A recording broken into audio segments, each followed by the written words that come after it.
Halo, halo, apa kabar Anda semua? Kita ketemu dengan Bung Rocky dalam program Breaking News lah. Ini Bung Rocky ya, karena Menkominfo Johnny G. Plate itu akhirnya ditetapkan jadi tersangka dan langsung ditahan. Saya kira kita mesti pisahkan ya antara kasus korupsi dan kasus politik. Tetapi kita juga tidak bisa menafikan bahwa ini ada kasus politik, ada kasus hukum yang nuansanya nuansa politik. Kan begitu ya, Bung Rocky dalam kasus Johnny G. Plate ini ya. Saya kira ini problem politik yang dikasih nuansa hukum supaya enak. Oh gitu ya. Tapi tetap kan ini soal yang diduga dari awal. Begitu nama Joni Plate disebut itu artinya Jokowi mau ganggu Nasdem, Surya Paloh terutama. Tapi masih seolah-olah ada proses tawar-menawar ya. Nasdem mesti klaim kami akan bersama Jokowi. Iya, tapi buat Jokowi ini bukan soal bersama, ini soal Anies. Kira-kira begitu kan. Jadi bertemulah kepentingan Ibu Mega juga kan punya perselisihan dengan Nasdem tuh. Nah, kelihatannya begitu. Kalau settingnya kita bikin lebih lengkap, ya Ibu Mega mungkin bujuk Pak Jokowi ya kalau masih mau berbaikan dengan saya lakukan sesuatu yang ingin saya dari awal saya minta supaya menteri-menteri Nasdem itu diganti. Anda sebagai petugas partai saya dari 2-3 tahun lalu nggak mau ganti-ganti itu. Jadi Jokowi juga paham itu kira-kira. Sebab kalau cuma Jokowi nego dengan Surya Paloh ya kalau Surya Paloh minta maaf ya udahlah bisa juga kan. Kan kita bisa bayangkan Surya Paloh tentu udah tahu bahwa dia akan diincar. Karena itu dia naikin lagi tone-nya seolah-olah mau melawan. Tapi sebetulnya upaya Surya Paloh untuk naikin tawaran itu dianggap sebagai kelancangan tuh. Tapi bagi Surya Paloh menganggap bahwa iya supaya tukar tambahnya enak kan. Ternyata gagal karena saya hitungnya Pak Jokowi juga dapat semacam sinyal dari Ibu Mega supaya dipercepat dong tuh prosesnya. Kira-kira begitu ya ini analisisnya. Ini kan ini sebenarnya aduh ya saling berkait kan bagaimanapun juga kalau kita lihat kalau kita posisikan Kejaksaan Agung itu kan di bawah kendali PDIP kan itu PDIP. ya dan kemudian sudah lama sekali PDIP menginginkan menteri-menterinya Nasdem itu direshuffle itu udah lama udah lengkap dengan daftar listnya Pak Jokowi sekarang sedang berselisih dengan Ibu Megawati dalam soal Ganjar kan begitu ya. Nah, tapi saya kira mungkin akan ada yang macam itu tadi tukar tambah dan ini ketemulah kepentingan Ibu Megawati dan Pak Jokowi dalam kasus Nasdem ini gitu ya. Ya, jadi sama seperti kasusnya Ganjar. Ganjar kan dibarter antara Mega dan Jokowi dan Jokowi merasa ya ini berat dong kalau begituan. Lu Jokowi naikin naikin posturnya dengan mengepung Mega melalui koalisi musrah segala macam tuh. Jokowi mau kasih sinyal bahwa ya kira-kira mesti nego dengan saya lah kalau ngerampok calon raja saya itu Ganjar tuh. Tapi mereka juga melihat bahwa Jokowi masih utang permintaan kan. Menteri-menteri strategis yang diminta oleh Ibu Mega itu nggak di Jokowi. Nah ini kesempatan sebetulnya tuh. Dan Jokowi dapat poin itu bahwa oke, ini itu pertama. Tetapi sebetulnya kejadian semacam ini sudah kita duga dari awal Anies akan dibatalkan melalui kriminalisasi di Nasdem kan. Kan kasus-kasus ini terbuka lah ya kita mau analisis. Jadi sebetulnya poin kita sekarang adalah mau apa? Kalau Johnny G. Plate udah ditersangkakan itu artinya prosesnya sampai dia dihukum di atas 5 tahun tuh. Itu intinya tuh. Begitu kena hukuman atau dalam proses pemeriksaan pun suara Nasdem akan drop karena dianggap ini partai korup ternyata tuh. Jadi elektabilitas Nasdem akan turun. Itu berarti legitimasi Anies juga akan menurun secara formal. Tetapi secara informal Anies justru bisa nambah elektabilitasnya karena dianggap karena mau nyerang Anies maka Nasdem dikerjain. Ini tinggal taktik Nasdem untuk memanfaatkan momentum ini buat dapat gain kembali kan. Jadi ini soal permainan psikologi aja tuh supaya headline-nya kalau Nasdem misalnya dia ditersolimi itu, nah orang Indonesia menganggap yang tersolimi mesti dibela tuh. Padahal sebetulnya ada kasus korupsi itu dua Hmm. hal yang saya kira lagi dihitung Nasdem. Mau Ya. memainkan opini publik atau mau tawar menawar ulang dengan Jokowi itu. Ya. Dan saya kira kan kita bolak-balik juga bahas bahwa bagaimanapun juga Pak Surya Paloh ini dari seorang gambler gitu ya. Ya, dia tahu lah dia untung rugi kalkulasinya, kemudian bagaimana call tingginya gitu dan kita bisa menduga pasti ketika bertemu dengan Pak Luhut kemarin sudah diberi semacam sinyal ini kalau lu masih terus begini nih terus ini akan diambil nih si Johnny G Plate. Tapi Pak Surya Paloh kan naik itunya ya, apalagi Ya, mengecam Pak Jokowi yang masih mengendorse begitu. Ini kan bagian dari tadi itu tak tawar menawar, tapi akhirnya Pak Jokowi ngambil keputusan untuk itu karena ada kepentingan juga dengan Ibu Megawati gitu. Tapi saya kira nanti itu betul itu di tahap pertama itu yang terjadi untuk kira-kira men-serve Megawati supaya jangan terlalu musim Jokowi lah kira-kira itu kan. Tetapi sebaliknya keputusan Jokowi untuk langsung menghukum Nasdem itu tidak menghitung opini publik tuh. Yes. Karena opini publik justru menganggap ya itu dikerjai sebetulnya Nasdem itu demi menghalangi Anies dan itu juga satu paket. Jadi kira-kira kalau kita coba bayangkan sekarang, mungkin Pak Surya Paloh antara meringas artinya kesel, atau tertawa kecil karena ini belum masuk dalam permainan gue itu Jokowi. Kira-kira begitu kan? Karena tetap kalau kita lihat taktiknya Surya Paloh, dia memang umpankan supaya Jokowi makin lama makin panas batinnya kan. Dan ternyata berakhir di situ tuh. Nah, ini saya kira kecerdikan dari Surya Paloh. Ya, walaupun harga yang dibayar oleh Pak Surya Paloh itu sangat mahal loh ya. Sekarang ini kita dengar itu proyek-proyeknya Pak Surya Paloh di pemerintahan sudah mulai dipangkas begitu ya, dan kemudian dia punya proyek tower, ada 2 tower kembar di Jalan Tamrin itu juga katanya pendanaannya dari BUMN, bank-bank BUMN juga mulai dihentikan, dan akibatnya juga ini ada dampaknya ke stasiun televisinya juga mulai melakukan pengurangan tenaga kerja yang saya kira ini tidak semata-mata persoalan ini saja, tapi memang industri televisi sedang sunset juga begitu loh, Bung Rocky. Ya, tapi itu akan dieksploitasi seolah-olah atau mungkin seolah-olah memang benar itu yang selalu dilakukan oleh istana kan. Jadi semua kontrak yang menyangkut dengan Nasdem pasti akan dibatalkan. Tapi kita mau uji apakah Surya Paloh dalam 1-2 jam ini mau ngomong apa enggak tuh.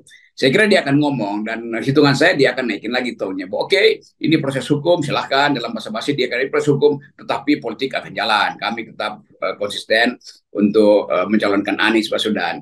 Jadi kalau kalimat semacam itu muncul, nah politik Indonesia selama mungkin 2 bulan ini sorotannya ke Nasdem terus. Nah, sorotan itu justru menimbulkan simpati publik. Jadi kamera publik akan tersorot ke Surya Paloh, dan itu Surya Paloh pasti senang kameranya karena itu kesempatan Surya Paloh buat kampanye sebetulnya kan. Ini jebakannya begitu tuh. Sementara Pak Jokowi tetap nggak punya lagi kapasitas untuk mengatakan ini demi hukum, enggak. Orang udah tahu Pak Jokowi itu demi politik. Jadi sebetulnya itu yang terjadi. Yang paling diuntungkan tentu adalah mereka yang masih menganggap bahwa setelah Nasdem dihukum maka politik akan berubah, tapi kelihatannya nggak akan berubah tuh. Jadi tetap relawan Anies akan diuntungkan dengan isu ini. Nah, tinggal Anies mau manfaatkan ini atau tunggu permainan politik yang lebih formal. Bagi saya sebetulnya Anies memanfaatkan aja bahwa memang dia adalah target, karena itu dia mungkin akan bikin pidato lah. Oke, saya sebetulnya menyesal karena gara-gara saya partai Nasdem itu dikerjain. Pas-pas begitu itu penting untuk menghimpun energi relawan. Sebab kalau enggak nanti relawan juga menganggap Anies nggak bakal jadi nih. Jadi berjalan aja tuh. Saya kira itu. Ini bukan pikiran, ini keinginan saya. Tapi enggak. Tapi saya mau mencoba memberikan justifikasi pemikiran Anda ya, nggak dianggap nggak Rocky Gerung cuma ngarang-ngarang aja. Mari kita lihat ya, setelah pertemuan dengan Pak Luhut kan, Surya Paloh kemudian secara khusus memberikan semacam press release itu melalui Sugeng ya, salah satu orang kepercayaan Sugeng Suparwoto ya, yang menyatakan bahwa di situ Pak Surya Paloh menitip pesan kepada Pak Luhut bahwa Pak Luhut menitip pesan pada Pak Jokowi melalui Pak Luhut bahwa jangan terus menghentikan endorsement. Itu kan keras sekali, itu serangan langsung pada Pak Jokowi. Kemudian dia warawiri di sejumlah stasiun televisi, di CNN, di Kompas dan sebagainya. Saya menduga jadi dugaan Anda mungkin nggak terlalu berlebihan. Surya Paloh memang sengaja nantangin gitu. Itu hitungannya ini kalkulasi psikologi pemimpin atau psikologi Surya Paloh sendiri itu. Surya Paloh itu kalau kita baca rekornya dari zaman Orde Baru dekat dengan Cendana, tapi tiba-tiba korannya itu berbalik menyerang Soeharto. Demikian juga di awal reformasi itu. Akhirnya Metro TV betul-betul jadi tempat oposisi menyerang Cendana. Jadi Surya Paloh akan ingat prestasi dia itu yang bisa dia ulangi itu, yaitu beroposisi di ujung kekuasaan kan. Kan Surya Paloh pada zaman SBY juga begitu kan, terlihat oposisi, padahal Surya Paloh itu teman baiknya SBY itu. Jadi ada semacam algoritma politik pada Surya Paloh, yaitu di ujung-ujung kekuasaan mending balelo, kira-kira begitu. Yang kita anggap yaitu keunikan beliau lah. Ya, mari kita hitung-hitung kalau kita tail of the tape gitu kira-kira ya kita ngomong kalau soal dalam tinju ya gitu ya. Pak Surya Paloh tentu Pak Jokowi tentu dari sisi posisi sekarang karena dia presiden dia punya semua sumber kekuatan ya kekuatan kekuasaan dan sebagainya itu ada di tangan Pak Jokowi. Tapi Pak Surya Paloh dari sisi kematangan politik jam terbangnya jelas tidak bisa dibandingkan dengan Pak Jokowi. Pak Jokowi masih non jauh di sana di Solo, Pak Surya Paloh itu udah malang melintang di pentas politik nasional. Nah, dari situ itu kalau dari plus minusnya tadi, dari ada yang satu menang di sini, yang satu lemah di sini, satu kuat di sini, yang satu lemah di sini, bagaimana Anda mau memperkirakannya ini? Kan kita bayangkan Anies harusnya diiakan, jangan diganggu lah Ya, kira-kira. ya. Hmm. Tetapi nggak mungkin nggak diganggu karena ketika elektabilitas seorang dihitung, tetap Anies tuh bertumbuh tuh, Prabowo juga bertumbuh tuh. Maka Ibu Mega mungkin panik. Ini kok jadinya kalau dua putaran itu tinggal Anies sama sama Prabowo. Prabowo yang bersaing kan. Dan bagi Pak Prabowo ya lebih lebih gampang sebetulnya head to head dengan Anies karena nanti kalau dengan Ganjar kan ya ada EU Pakewu segala macam itu. Tapi politik kan pada akhirnya kalkulasi rasional tuh dan keputusan Jokowi itu justru melegakan mereka yang berupaya untuk melihat bahwa Megawati dan Jokowi itu memang berkomplot sebetulnya untuk kepentingan yang berbeda tapi itu tambahnya mengakibatkan nasib yang terpental kan. Jadi dari awal itu yang mesti dieksploitasi. Kita anjurkan supaya kematangan politik atau pengalaman politik Surya Paloh diulangi lagi tuh. Jadi terus saja jadi oposan. Itu memungkinkan Anies juga merasa lega bahwa kendati ada potensi Nasdem keluar dari istana, tetapi itu tidak membatalkan niat Nasdem untuk teguh bahwa Anies adalah dicalonkan. Kenapa? Kalau istana kan cuma soal keluar dari istana, dari kabinet. Tapi kalau Nasdem keluar dari koalisi itu akan dikutuk oleh dua partai lain kan. Dianggap Nasdem tidak konsisten dan itu bisa berakibat turunnya elektabilitas Nasdem justru. Ya, ya, hancur. Dan saya kira ini kalau dikelola oleh Pak Surya Paloh lah khususnya kita ngomongnya ya dengan sangat baik. Ini Pak Surya Paloh bisa menang banyak nih ya. Kalau dia teguh dengan pendirian dan dukung Anies, kemudian Anies menang itu pasti elektabilitasnya Nasdem bagaimanapun juga akan meningkat dan saya kira Nasdem berhak untuk mendapatkan itu karena dia menderita banyak dalam soal ini gitu ya. Ya Nasdem bisa memainkan melodramatinya itu, melodramatis dari politik Indonesia kan. Jadi kita mungkin terlalu cepat ya, tapi dugaan saya Nasdem akan fight back dalam soal itu tuh. Dan Joni Plate pasti udah mempersiapkan diri itu karena dari awal kan Joni Plate udah tahu ya apapun dia pasti masuk tuh. Kecuali dari awal Joni Plate meminta Nasdem untuk lakukan revisi terhadap pencalonan Anies. Tapi kita tahu Joni Plate juga sebetulnya satu faksi di dalam Nasdem yang kurang setuju Anies. Dia lebih setuju Ganjar, dia lebih setuju mungkin Andika dari tiga nama itu tuh. Jadi faksionalisme di dalam Nasdem juga menunjukkan bahwa Surya Paloh harus ambil alih ini. Jangan lagi biarkan opini publik. Jadi dia putuskan aja, saya Nasdem dan saya tahu bahwa asal-usul pencalonan Anies juga penuh kontroversi, ada faksi Nasdem di situ, ada faksi Surya Paloh, ada faksi Joni Plate segala macam tuh. Tapi udah selesai. Maka saya sebagai ketua umum Nasdem memutuskan untuk keluar dari kabinet tuh. Jadi lebih enak tuh. Jadi itu intinya menyatakan keluar dari kabinet itu adalah proposal tertinggi untuk membackup secara moral pencalonan Anies. Ya, ya, ya, ya. Tapi jadi ini betul-betul tergantung bagaimana Pak Surya Paloh ya. Kalau orang kan akan bertanya-tanya apakah Surya Paloh setelah ini akan tunduk atau dia akan melawan. Tapi kalau lihat tadi tahapan ini kan sebenarnya Pak Surya Paloh udah tahu kok ya. Bukan ini hari ini diumumkan saja begitu ya. Pak Surya Paloh udah tahu jauh sebelumnya gitu dan dia kemudian memutuskan melawan. Jadi kelihatannya tidak akan menyerah dengan situasi yang sekarang ini gitu. Bayangkan misalnya kalau di awal Surya Paloh menyerah negosiasi itu bocor kemana-mana. Bahwa Surya Paloh sebetulnya udah tahu bakal dihinakan, tapi dia berupaya untuk berdamai. Itu moralnya juga jatuh. Kan Surya Paloh bukan tipe orang yang dibujuk-bujuk lalu iya gitu kan. Ini wataknya lain. Ini apa namanya ini? Wow, Yong Sumatera ini beda dengan Yong Jawa. Itu intinya kan. Jadi enak. Ini anak Medan. Ya kita ingin lihat tuh Surya Paloh dalam posisi bahwa oke, silahkan hukum kader saya, tapi jangan membatalkan saya untuk mencalonkan Anies. Kan gampang begitu kan. Dengan kalimat pendek itu orang paham bahwa watak Surya Paloh bisa menjadi pemimpin. Kira-kira itu.